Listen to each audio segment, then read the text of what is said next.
topic, tangents and secants to a circle. We all know what a circle is, a round shaped figure which is equidistant from its center. Now coming to the introduction, the word tangent has been introduced because when different structures were studied along with respect to a line, then the line was either touching or intersecting or non-intersecting is how we conclude. But before we enter into this topic, let's come with the introduction of tangents and secants to a circle. Now to start with, the straight lines, which we already discussed in the previous session, the straight lines had three different cases. Let's recap with the straight line cases which we have introduced in the previous sessions. Now the straight lines were identified either to intersect, the line L1 is said to intersect L2, or the second possibility was the line L1 was parallel to L2, and the third possibility was that the line L1 and L2 coincide. So there were three different cases we have taken in case of straight lines, either intersecting or being parallel or non-intersecting or coincident, intersecting at infinitely many points. So as we had three different cases arising out of two straight lines, also we have a curve and a line coming out with three different cases. The possibilities of a curve and a line arising with three different cases was, say for example, if I study the two lines intersecting at a unique point, then if I have a curve, so this is the curve C, then the line is either going to be intersecting. In this case, we say a curve is intersecting the line, and in this case, we say a curve is touching the line, and in this case, we say the curve and the line are non-intersecting. Is how we have three different cases which we can compare with the three different cases of straight lines. So the possibilities are that the curve and a line may intersect, may do not intersect, or may touch at one point, or touch, the curve and the line may touch. So these three different cases has risen to the topic of tangents and secants to a circle. Today we are going to study about the circle and the different possibilities of a line which cuts the circle, do not cut the circle, or touches the circle are the three cases which we are going to study in the session of tangents and secants to a circle. So let me consider a circle and a line and see how different cases arise as seen in the previous session. So considering a line and a circle, initially to start with, the case 1 where I have a circle with a suitable radius and then I have a line which does not intersect. So this is the line L and this is the circle which I denote with this. So for a circle and a line, here the possibility is that the line does not intersect the circle. Now the second case is where I have a circle and a line which cuts the circle. So here the line cuts the circle, here the line does not cut the circle or does not pass through the circle. And the third possibility is that a line touches the circle, is how we study the three different cases. In this case, the line touches the circle. So here we have three possibilities of non-intersecting, intersecting, and touching. So usually I refer this as non-intersecting. I refer this as intersecting, of course, intersecting at 2 points. And I refer this as touching because the line touches the circle here, the line intersects the circle here, the line does not intersect the circle here. So in this case, these two are a very special case which we take into consideration because when the line and the circle do not intersect, then we mathematically we assume that the line and the circle have no relation because they do not intersect. In case of this and this, we have many mathematical properties which we are going to study as geometrical understanding of the line and the circle intersecting and touching. To come with the intersecting circles here, if suppose I have the 2 points P and Q where the circle is intersecting, then this line segment PQ is called the chord or the secant of the circle. The chord or secant of the circle is what we call the line segment PQ. So for an intersecting circle, we have the chord and or the secant for a given circle. So here PQ is called chord or secant of the given circle. So the line segment PQ is called the chord or secant of the given circle. And as I identify, the chord or the secant is always less than the diameter, because if I take the diameter, then the diameter is the maximum chord. So geometrically here, I understand that the diameter is the maximum chord. The length of the diameter is the highest chord out here. So if I take a note here, diameter of circle is the maximum chord of circle. The word maximum because the diameter is that length where we have the highest segment of the circle. And if it acts as the chord, then diameter of circle will be referred as the maximum chord. So coming to the chord and secant, let's switch on to the touching circles, where if suppose I say the line touches the circle at say point P, then I call the point P as the point of contact and the line is said to be a tangent to the circle. It's very important that when a line touches the circle at single point, then the chord is 0 because there is no secant or chord. Therefore, length of chord or secant is assumed as 0 in case of a line touching the circle, because this P and Q tend to one point is how we understand. So when P and Q tend to one point, then we get a tangent. So therefore, for touching circles, we say that the two circles touch when chord tends to 0. When chord or secant tends to 0, then we get a tangent out of a secant. So an intersecting concept reduces to touching concept if the chord reduces to 0 or the secant reduces or tends to 0. So this two converge at the single point, and here in this case, if the chord tends to 0, line L is called tangent. The line L is called tangent, which is very important property out here. And L is called point of contact.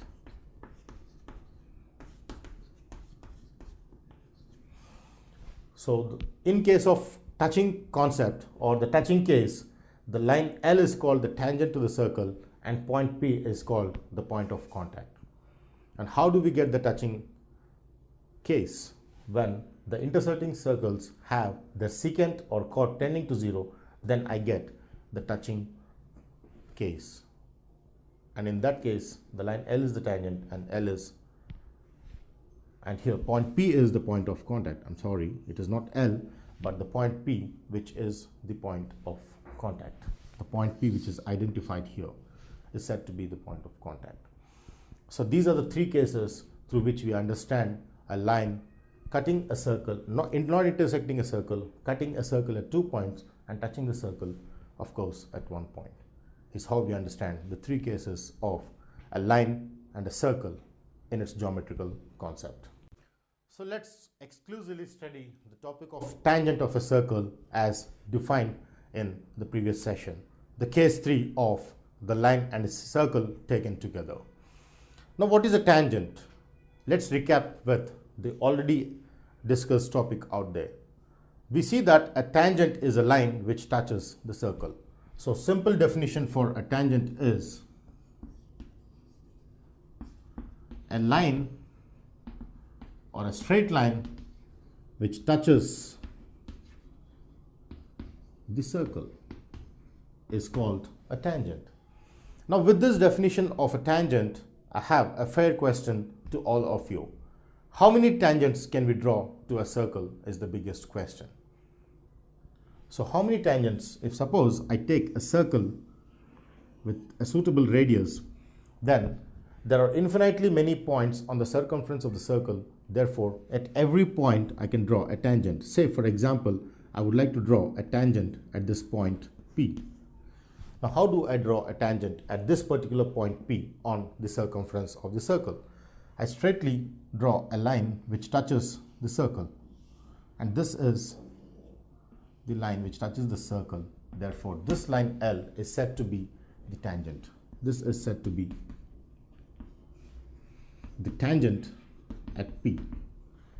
Now have some point Q, then I do not call the tangent at P as at Q as this, because the tangent refers to that point where the line touches the circle. Now call this as tangent at P because this line touches the circle at point P. If I wanted to find the tangent at Q, then I have to draw a line which touches the circle exactly at the point Q. Then I refer to that line which touches the line circle at point Q as tangent at Q. So for example, I have this touching at Q. Then this is called the tangent at Q. Is how we understand the tangent connected with a circle. Now with this concept, I have an important note which says that there are infinitely many tangents which I can draw. So when I go with the first note, it says that there exist infinitely many tangents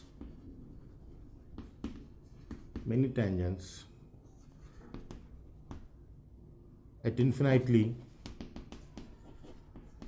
many points on the circumference of the circle or on the circle.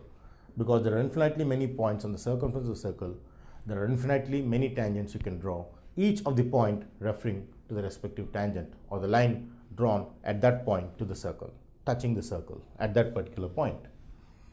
Secondly,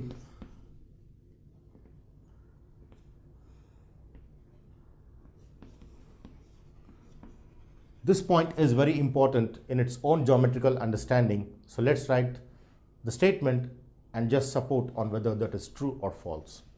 There are only two tangents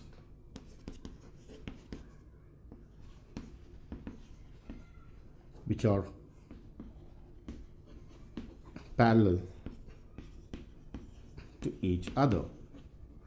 Now, as we have discussed in the first note, there are infinitely many tangents to the circle. Now, the fixed point is that there are only two tangents which are parallel to each other. That means there exist only two tangents which are exactly parallel to each other and to the same circle. So in this case of, if I take a circle with suitable radius, then if I draw a tangent at this point, say A, then I have exactly on the opposite side of the diameter, exactly on the other end of the diameter, I have a tangent which are parallel. If this is L1 and L2, then in this case L1 is parallel to L2.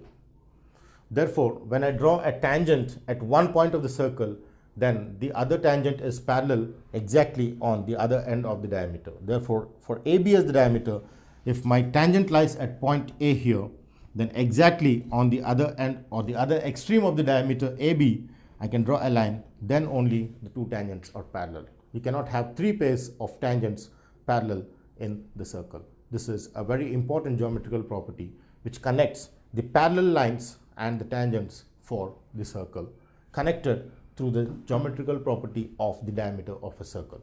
In this case, L1 is parallel to L2, which are the tangents at A and B. And not only that, interestingly, A and B are the extremes of the diameter.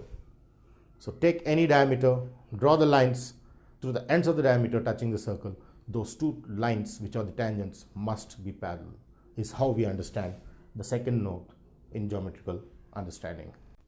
Now let's see a theorem which connects the relation between the tangent and radius. The tangent and radius are always said to be connected because they are very much associated geometrically in their own understanding. So let's identify the relation between the tangent of a circle and the radius of that particular circle taken into consideration. So let's see that through a theorem and then prove on the supported statement what we're going to take here. So let's start with the theorem which says that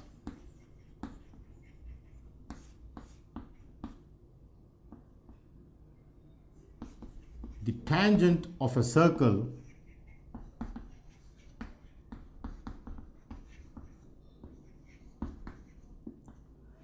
at any point of contact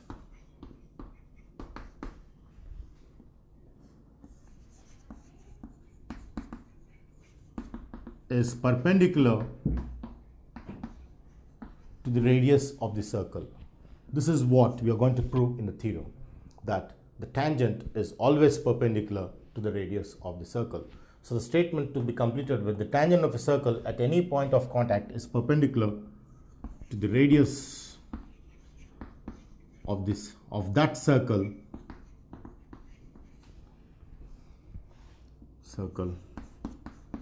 at the same point of contact, is how we understand the statement of the theorem. To understand the statement more clearly, let me just draw a diagram and see how the statement reads or is understood in the geometrical understanding.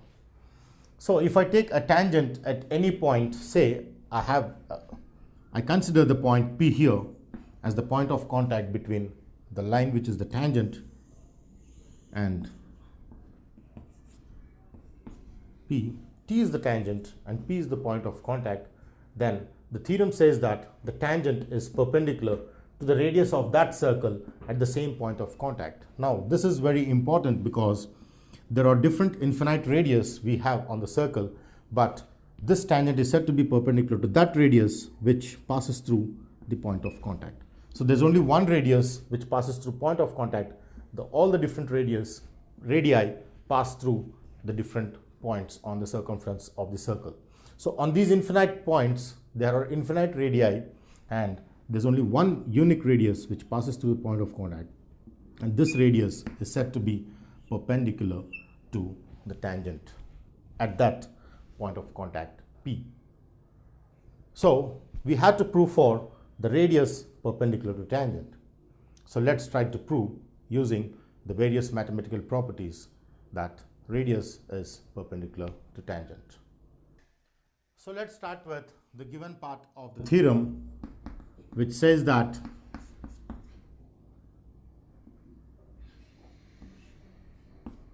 consider a circle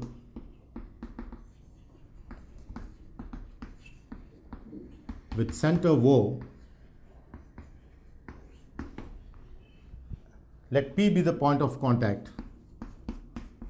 Let P be the point on the circle where xy is the tangent, is what I have considered in case of the given. So therefore, using this given concept, I have a circle where the center is O, circle with center O, and P is a point on the circle.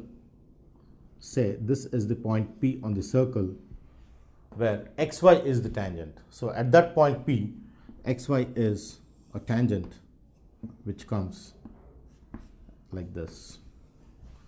So this is how the given concept is reduced to a diagram. That implies from the given part, if I join OP, then what will OP be? That implies OP is equal to radius of the circle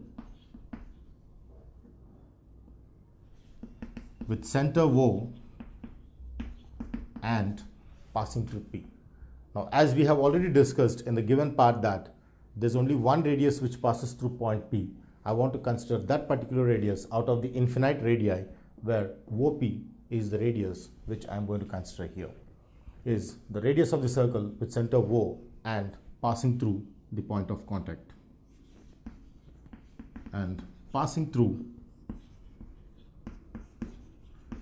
the point of contact P is how I understand the given path. Now, once the given concept is converted into the diagram, next comes on what I need to prove. So let's take the RTP, the required to prove part, which says that clearly I need to prove that the radius is perpendicular to the tangent. That is, the radius in case of that diagram being OP passing through P, and the tangent, which is XY, is what I'm going to prove in my theorem. So this is what I need to prove in its mathematical understanding. So let's see the proof of the theorem utilizing the diagram and few of the mathematical properties. So coming to the proof. Now, to start with the proof of the previous theorem, we need to understand that the proof is by contradiction. That is, I assume that the radius is not perpendicular to tangent, and I prove a contradiction in mathematics. Then our assumption becomes wrong. So this kind of a proof is generally referred to as the proof by contradiction. So here the proof is by contradiction. To make a note of the proof. So let's assume that let OP be not perpendicular to the tangent XY. So remember, OP is referred as the radius and XY is referred as the tangent. Now, because I need to prove that the radius is perpendicular to tangent, my proof by contradiction says that I assume that OP is not perpendicular to XY, and then I come to the assumption which is wrong. So finally, my assumption being wrong makes the original assumption that OP must be perpendicular to XY, and such kind of proofs are called the proof by contradiction. So to start with, I assume fairly that OP is not perpendicular to XY, where this is the radius passing through P, and this is the tangent at P. So identifying the radius and tangent, let's see how we can proceed with the proof. So because OP is not perpendicular to XY, let Q be a point on XY such that OQ is perpendicular to the tangent XY. So let me take one of the point Q which is perpendicular and prove by contradiction. Therefore, since Q is a point on XY such that OQ is this, implies clearly that if I take a point Q on XY, say I take somewhere here, because already there's a point P on the circle, then in this case, let me join OQ. Now here, I make a note that since OQ is perpendicular to XY and Q is a point on XY, that implies Q lies outside the circle but on the tangent XY. This is a very important note I need to make, because geometrically I say that Q lies outside the circle to support, because if suppose Q lies inside the circle, then what happens? So for example, my Q lies inside the circle, then because Q is a point on XY, tangent is always a line which touches the circle, so Q cannot be inside. If it is inside, then the line also must be inside. where this line acts as the secant. Therefore, Q cannot be inside the circle because strictly it lies on xy, which is the tangent. If it lies inside, you get a secant. So therefore, Q lies outside the circle, since the reasoning is very important here, because since Q lies on the tangent xy, which touches the circle, that is, if Q lies inside the circle, then Q lying on xy and inside the circle implies xy is a secant to the circle, because it acts as the secant. If Q lies inside, then it cuts the circle in two parts, which is an absurd, which is not possible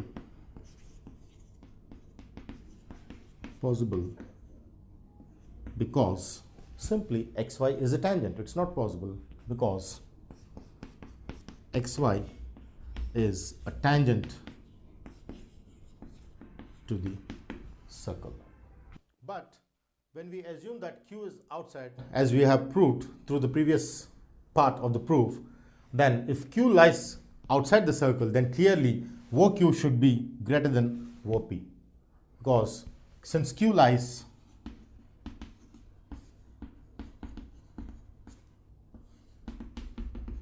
outside the circle on the tangent xy, therefore OQ should be clearly greater than OP. As you can see here, P lies on the circle and Q lies outside. Therefore, this must be greater line segment than this, as can be seen through the diagram. This is greater than OP. But I think this is not possible, because that means our assumption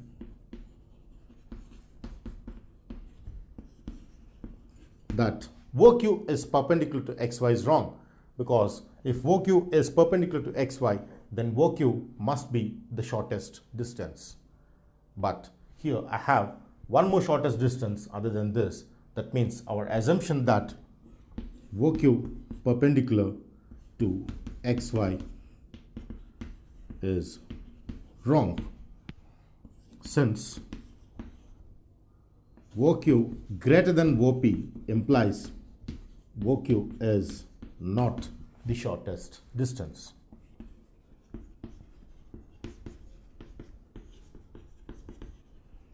The shortest distance. Therefore, OP must be perpendicular to xy. This is how we get the radius perpendicular to tangent. Therefore, OP must be perpendicular, because OQ is not the shortest distance. Therefore, you take any point out other than P, it lies outside, and therefore that point makes us OQ greater than OP. Therefore, OP is the shortest distance. Therefore, OP is perpendicular to xy. Since OP is the shortest distance from O to xy. So this proves that the radius is perpendicular to tangent. So for any circle with center O, the radius passing through the point of contact must be perpendicular to tangent. This is how we conclude the theorem, the proof by contradiction. Now, construction of a tangent. How do we geometrically construct a tangent to the circle at that particular point on the circle using the geometrical instruments or the geometrical knowledge, is what we're going to discuss for the session.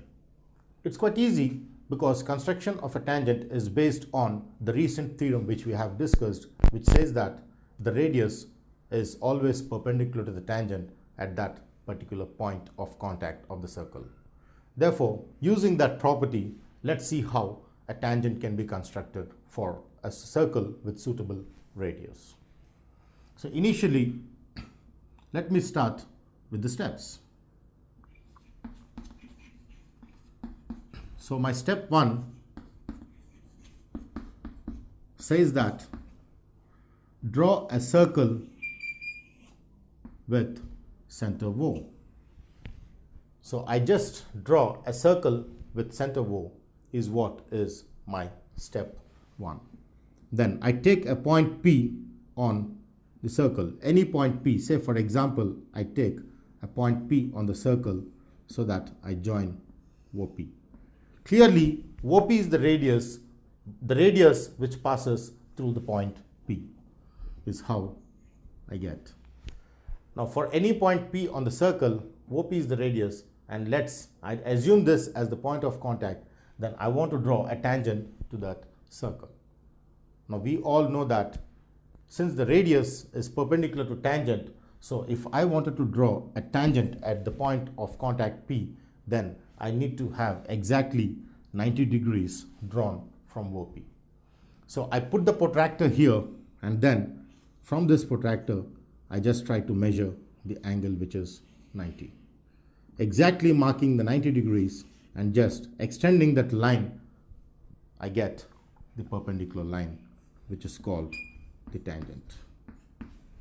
So this is how we construct the tangent to the circle at the point P, where my step 1 is drawing a circle with center O, and then my step 2 is joining O and P, and my step 3 is taking a protractor and exactly putting that at P and marking 90 degrees, and then extending the line along that 90 degrees. I get a straight line passing through P and perpendicular to OP, where this is called the tangent which is constructed for the given circle. This is how the tangent is constructed for a given circle with suitable radius. It's very simple. Construction of a tangent using the geometrical properties. Radius perpendicular to tangent. Now this construction makes me clearly understand that for every point there's only one tangent, because if I take the point on the circle and draw the tangent, I do not have two tangents which can pass through the same point. So this construction makes me come out with the learning outcome that at every point on the circle, we can draw one and only one tangent to the circle.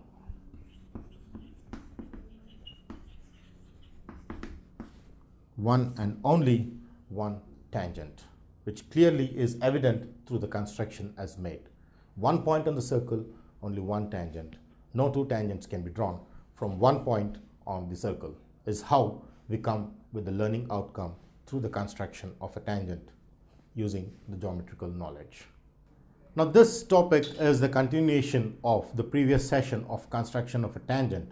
Interestingly, the difference being that I have to construct a tangent to the circle whose center is not known.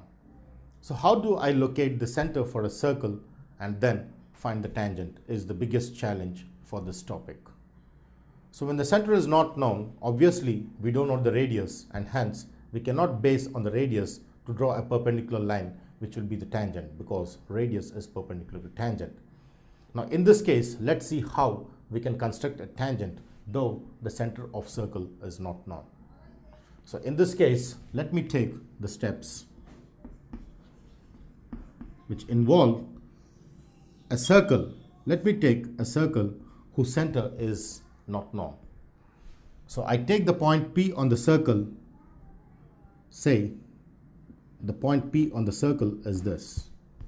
On any part of the circumference, I take here the point P on the circle. Then I join to get the chord. So let me take another point Q on the circle such that I join, so that PQ is the secant or the chord of the circle. So with the construction of P and Q joined, with Q being a point on the other side of the circle, then with this I try to create the radius. How do I get the radius from this circle?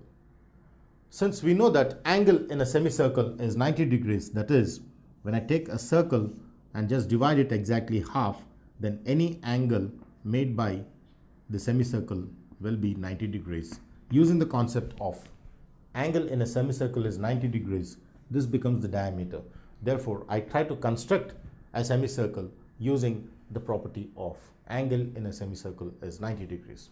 Therefore, when I join P and Q, PQ being the chord, I can get the diameter this using, I can get the diameter AP if I can construct the angle PQA as 90 degrees. So immediately I put my protractor at Q, and then putting my protractor out here, I try to measure the angle 90, exactly the 90 degrees, and then extend.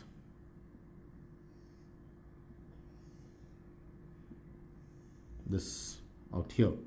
So when I extend this, this line tends to cut the circle at the other side as, say, I take it as R. I take this as point R. Now I get this to be 90 using the protractor. The measurement of angle is 90. Therefore, PQR is 90 degrees. Immediately, when PQR is 90 degrees, RP tends to be the diameter, because this is the property in a semicircle. Since the angle in a semicircle is 90 degrees, when I join this, I get this to be the diameter. So RP is the diameter of the circle. Now this being the diameter, exactly the middle of RP, take the measurement and cut the measurement into half, I get the center of the circle, which can be created from the angle in a semicircle. So dividing this into two parts by using the perpendicular bisector concept, I get this, and then more than half, and then I get the perpendicular bisector, which gives me the center as O. So this center O will give us the radius, which is nothing but the radius. And from radius, I can construct the tangent, because radius is perpendicular to tangent.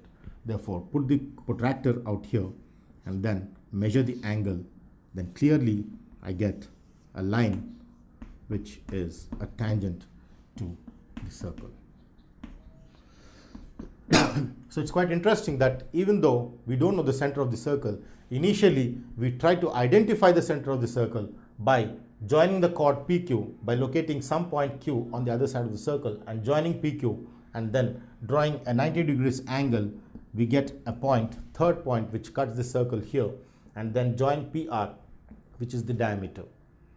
Now to get the center of the circle is nothing but exactly half of the diameter. Therefore, I take more than half, and the compass is used to construct the perpendicular bisector. So with the perpendicular bisector, I get the center, which intersects the perpendicular bisector with the diameter. Now once I know the center, I know that OP is the radius, and therefore using my protractor out here, I measure the angle 90 and pass through P. Therefore, I get the radius perpendicular tangent. Therefore, this is how the tangent is constructed from the circle where the center of circle is not given. It's how we construct the tangent for a circle with an unknown center.